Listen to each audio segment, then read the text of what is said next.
Disclosure Day marks Steven Spielberg's return to the big screen after 4 years, and his first into the realm of extraterrestrials after more than 20.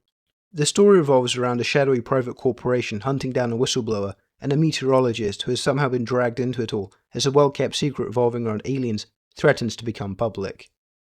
I want to talk about what really works here, and that all has to start with Emily Blunt, who plays one of the protagonists, Margaret Fairchild.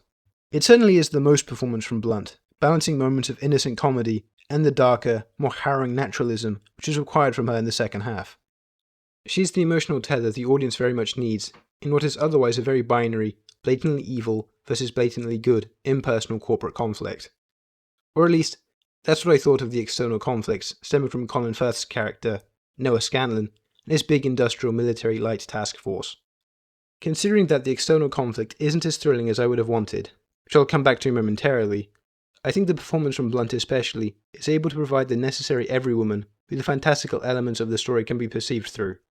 She is, like Richard Dreyfuss in Close Encounters, the primary source of an emotional into the diegetic world of the narrative. There's a scene especially where the interior conflicts manifest in a panic attack, which was particularly vulnerable and emotionally raw, which is probably the best scene in the film, in my eyes.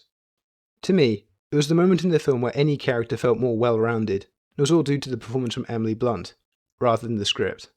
Spielberg and cinematographer Janusz Kaminski are still operating at such a level which puts other films, visually, to shame. The Spielberg Warner can still hook me as a viewer, favouring the art of blocking over repetitive shot-reverse shot framing.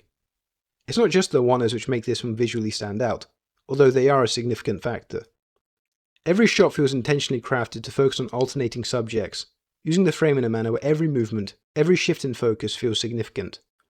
It really shows what the rest of mainstream cinema is doing, that this is the second of two major leg-ups Disclosure Day has to other films, deeply flawed as it may be. It shouldn't be the case that elaborate camera movements are a rarity exhibited by an aging class of veteran filmmakers, and those replacing them within the field of big-budget blockbusters are not even able to come close. Not all, but a significant majority of recent studio tentpoles, crafted by committee as opposed to craft. At least it makes each scene in Disclosure Day inventive. From here on, my reception to the film is much more murky and complicated. To contextualise, my most anticipated releases this summer, as dictated by the UK release calendar, were The End of Oak Street, Teenage Sex and Death at Camp Miasma, and this, Disclosure Day. I went into this film wanting so desperately to be swept off my feet by Spielberg, so it brings me no joy to say that, apart from Blunt, Disclosure Day is a mixed bag. The biggest problem from which all my gripes with the film arise is the script. David Koepp has had a history of writing some banger scripts, but it seems as though, with time, his capacity for large-scale storytelling has faltered. Or maybe it's because Disclosure Day requires a bigger, less personable scale compared to a Jurassic Park. Their strengths as a writer aren't utilised to their fullest extent. An initial issue I have with the script is that lack of depth to the characters. There isn't much keeping Margaret afloat aside from a legitimately superb Emily Blunt performance. Her character, with her almost magical abilities, feels like one of many contrivances to keep the forward momentum of the conspiracy plot going. Josh O'Connor's and Coleman Domingo's characters are delegated to exposition machines for the first half, all circling the meat of the mystery, so each exchange feels somewhat repetitive. The major characters are also, for much of the narrative, separated from each other, only being able to communicate in short bursts over the phone. On one hand, I do understand that this is meant to make the conspiracy that is the concealment of extraterrestrial life and its imminent disclosure seem grander, but it removes any meaningful character interaction from the significant parties. If anything, the film improves when O'Connor's Daniel Kellner and Margaret finally meet up and stick together for the rest of the story. As I alluded to earlier, I also happen to not dig Noah Scanlon and the Ward X Corporation as an external threat to the main characters. They're merely bodies on the board, used as flesh puppets within fight scenes where characters need to scurry past or outrun them. They're not particularly skilled, making the evasion from everyday people paint them as being incompetent.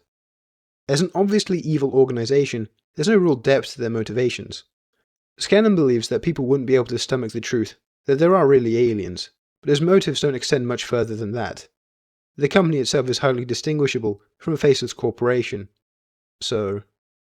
And yet, even with such significant flaws, I'll get to even more in the spoiler segment, I still enjoyed Disclosure Day. It is nowhere near the best Spielberg film in 20 years. Hell, I'd argue with anybody that it's his weakest this decade. But the optimism in the human race and the whimsy, which has been muted in this film in favour of the conspiracy thriller aesthetic, but is still an inherent core of the film, keep me from disliking this. On an individual scenic level, the chase structure of the story has just enough stakes to keep things rolling, and the conclusion left me intrigued, if not as engrossed as I had wished I would be. Disclosure Day. 3 stars. And now it's time for spoilers. This isn't a substitute for watching the film, so I suggest watching it first, before continuing. The ending feels strange.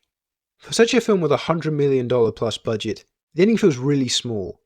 After the non-stop chase that is the build-up of the narrative, the ending, in a Kansas City newsroom, features the disclosure of numerous files spanning over 50 years, which expose the existence of alien life. This disclosure then becomes the single biggest news event in world history, becoming even bigger than the stewing Third World War, which is in the background. I understand what Spielberg is going for here. The prevalence of old-school media in this unification of the world, and the actual act of global unification, is hokey. Hokey is something which, as of late, is in vogue. Given the dark times we find ourselves in, where we as the public are divided by the wills of corporations, and the governments who find themselves in the pockets of those companies, the Hope Core narrative of Disclosure Day, as encapsulated by the film's ending of a global peace which has been alluded to, should work for me. But as a result of a lack of characterization for all the characters, this ending, with merely found footage featuring aliens, doesn't have the emotional reaction which should have been elicited. There's no character reaction here which I felt oriented around here, aside from a no-name news reporter who had not been a part of the story up until this ending. Thus, the ending, which separates the extraterrestrial beings from the active players of the story, feels ultimately too large and too insignificant. Plus, the abrupt cut to credits as soon as the disclosure happens offers the aftermath to speculation without delving into deeper thematic ground, which I thought was disappointing. There's also a device which seems to have a plethora of abilities depending on what the narrative requires. Its boundaries are never fully revealed. Yes, the story is a mystery, so not every facet of it needs to be explained in detail, but when the device keeps on doing new things when the opportunity arises without explanation and seemingly not much reasoning for why the device does new stuff, it feels contrived. My final note is that I think that the narrative is focused on the wrong character. Disclosure Day throws a lot at the wall, and the most interesting point of discussion is the conflict between religion and the revelation that alien life exists. Eve Hewson's Jane is the most interesting character of the film, according to myself. Jane is someone who is struggling with their religious belief, which I think offers a more thought-provoking examination of what could happen if humans engaged with the unknown. This conflict is given a few select scenes where everything is hurriedly skimmed over with a nun convincing Jane that God will be chill with aliens. More than Margaret, who is sort of coincidentally roped into the story with little by means of thematic poignancy, and Daniel, who suffers the same, I truly find that Jane's religious conflict would be able to have the same every woman quality as Margaret, with more of an internal conflict. I understand that this spoiler section is a hell of a lot of my complaining, but all of my positives are in the spoiler-free section. All of my critiques withstanding, I think the positives largely outweigh the issues with the script.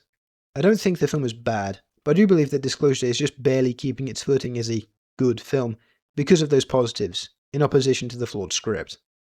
Well, that's all. Keep on watching movies, and form your own opinions.